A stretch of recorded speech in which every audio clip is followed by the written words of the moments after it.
महाराष्ट्र की राजनीति में आज एक बड़ा उलटफेर देखने को मिला है। उदगीर के 2 बार के पूर्व विधायक और वरिष्ठ नेता सुधाकर भालेराव साहब ने आज मुंबई में आयोजित कार्यक्रम के दौरान उप मुख्यमंत्री एकनाथ शिंदे की मौजूदगी में शिंदे गुट की शिवसेना में औपचारिक रूप से प्रवेश किया।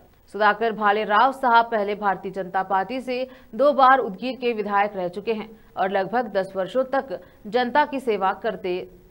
पार्टी द्वारा लगातार नजरअंदाज किए जाने के कारण उन्होंने बीजेपी से दूरी बनाई और करीब 2 वर्षों तक शरद पवार गुट की राष्ट्रवादी कांग्रेस पार्टी एनसीपी में सक्रिय रहे।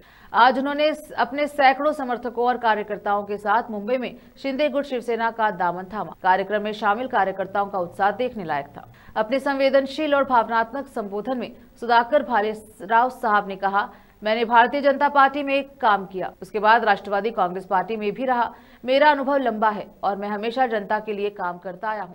लेकिन इस बार मैं उप मुख्यमंत्री एकनाथ शिंदे साहब के नेतृत्व में काम करूंगा। मैं पूरे महाराष्ट्र का काया पलटने का काम करूंगा और गली गली खास तौर पर उदगीर और लातूर जिले में शिवसेना को मजबूत करूंगा। लेकिन इसके लिए हमें नेतृत्व की ताकत चाहिए। अगर आपकी ताकत हमारे साथ रहेगी तो हम पार्टी को बहुत आगे तक ले जाएंगे। उनके इस बयान पर उप मुख्यमंत्री एकनाथ शिंदे साहब ने स्वागत करते हुए कहा कि सुधाकर भालेराव जैसे अनुभवी नेता के आने से शिवसेना को मराठावाड़ा क्षेत्र में नई ऊर्जा और मजबूती मिलेगी। राजनीतिक विशेषज्ञों का मानना है कि सुधाकर भालेराव का यह कदम उदगीर और लातूर जिले की राजनीति में एक नए समीकरणों को जन्म दे सकता है और आने वाले नगर परिषद एवं विधानसभा चुनाव में इसका असर देखने को मिल सकता है।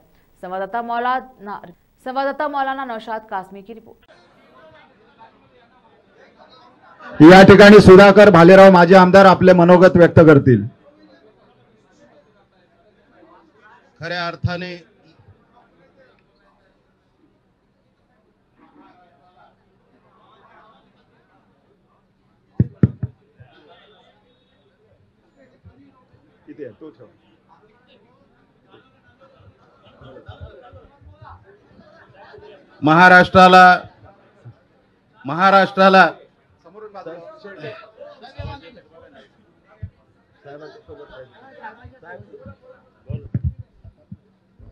महाराष्ट्राला खऱ्या अर्थानं 2024 ला एक रत्न मिळालं। दिघे साहेबांच्या हिंदू हृदय सम्राट धर्मवीर दिघे साहेब आणि हिंदू हृदय सम्राट बाळासाहेब ठाकरे यांच्या आशीर्वादाने खऱ्या अर्थाने या महाराष्ट्राला जर कणखर असं नेतृत्व, दयाळू,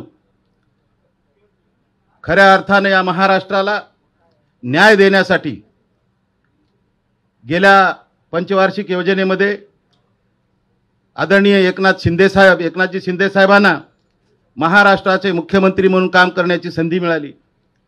साहेब, मी तुम्हाला तोंडावर बोलावं असं नाही, परंतु या महाराष्ट्राला खऱ्या अर्थानं बहिणीचा भाऊ कसा असावा, बहीण अडचणीत असल्यानंतर काय भावानी केलं पाहिजे, खऱ्या अर्थानं कुटुंबामध्ये 1 बहीण 2 बहीण 3 बहीण असे एक नातं आहे संसाराच्या नियमामध्ये, परंतु असे असंख्य महिला माझ्या बहिणी आहेत आणि त्या बहिणी अडचणीत येऊ नये आणि म्हणून त्या अडचणीत आलेल्या महिलांना लाडका भाऊ भेटला आणि लाडक्या बहिणीमुळे हे महाराष्ट्रामध्ये सरकार आलं। हे कोणी नाकारू शकत नाही साहेब। परंतु आज या ठिकाणी विकास रत्न म्हणून एकनाथजी शिंदे साहेबांकडे बघितल्यानंतर, साहेब मी पण भारतीय जनता पार्टीचा 2 वेळा आमदार होतो। एक वेळेस काल परवा जरा थोडासा प्रॉब्लेम झाला, योगायोगाने मला राष्ट्रवादी काँग्रेस शरदचंद्र पवार साहेबांकडे जाण्याची वेळ आली। मला त्यांनी चांगलं भरपूर प्रेम दिलं।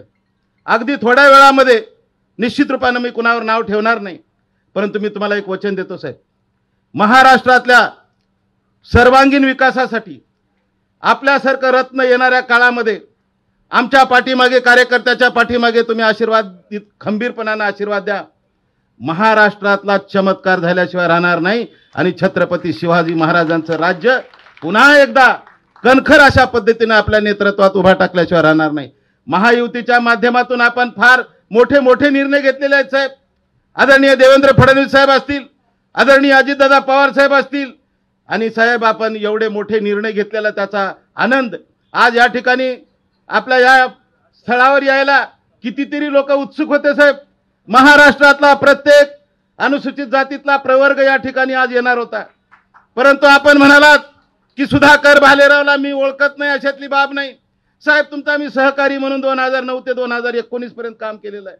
कायदे विधिमंडळाच्या सभागृहामध्ये आपण वेळोवेळी आम्हाला मार्गदर्शन केलेलं आहे आणि म्हणून आपण म्हणालात की मला पूर्ण ताकद तुमची दाखवायची गरज नाही, तुम्ही फक्त मोजक्याच कार्यकर्त्याला घेऊन या.